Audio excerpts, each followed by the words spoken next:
नमस्कार, one India Hindi में आपका स्वागत है। मैं हूं शिखा धूरिया। देसी कोरोना वैक्सीन कोवैक्सीन को अगले साल की दूसरी तिमाही में लॉन्च करने की तैयारी है। भारत बायोटेक के एक शीर्ष अधिकारी ने न्यूज एजेंसी पीटीआई को ये जानकारी दी है। अधिकारी ने कहा है कि अगर भारतीय रेगुलेटरी अथॉरिटीज से सारी परमिशन तय समय पर मिल जाती है तो कंपनी अगले साल की दूसरी तिमाही तक टीका लॉन्च करने की योजना बना रही है। उन्होंने कहा कि फिलहाल कंपनी का फोकस देश भर में वैक्सीन के फेज 3 ट्रायल को सफलतापूर्वक पूरा करने पर है।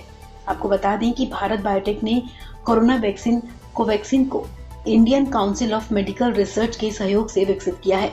इसमें निष्क्रिय SARS-CoV-2 वायरस का इस्तेमाल किया गया है।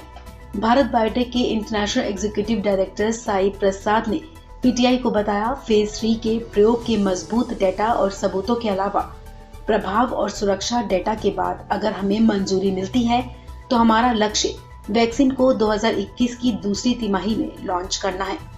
वैक्सीन के प्रभाव को जांचने के लिए 3 क्लिनिकल ट्रायल के लिए drugs controller general of India से मंजूरी मिलने के बाद कंपनी ने फेज 3 के परीक्षण की प्रक्रिया शुरू कर दी है। इसलिए रिक्रूटमेंट और डोज देने का काम नवंबर में शुरू हो जाएगा। साई प्रसाद ने आगे कहा कि 13-14 राज्यों में 25 से 30 स्थानों पर ट्रायल होगा, जिसमें वॉलंटियर्स को 2 डोज दी जाएंगी। हर हॉस्पिटल में करीब 2000 लोगों को टीका लगाया जा सकता है। आपको बता दें, भारतीय बायोटेक की योजना अपनी कोरोना वैक्सीन की सप्लाई सरकार के अलावा निजी कंपनियों को भी करने की है। प्रसाद ने कहा कि हम सरकारी और निजी दोनों बाजारों को सप्लाई करने की तरफ देख रहे हैं। उन्होंने कहा कि हम बाकी देशों से भी संभावित सप्लाई को लेकर चर्चा के शुरुआती चरण में हैं। उन्होंने कहा कि वैक्सीन के दाम अभी तय नहीं किए गए हैं।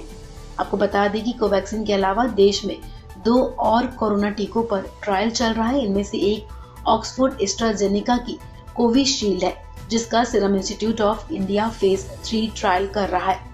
जायडस कैडिला की ज़ायकोव-डी भी देश में फेज 2 ट्रायल से गुजर रही है।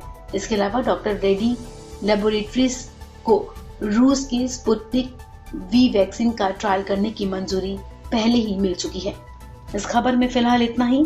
तमाम अपडेट्स के लिए आप बने रहिए वन इंडिया हिंदी के साथ।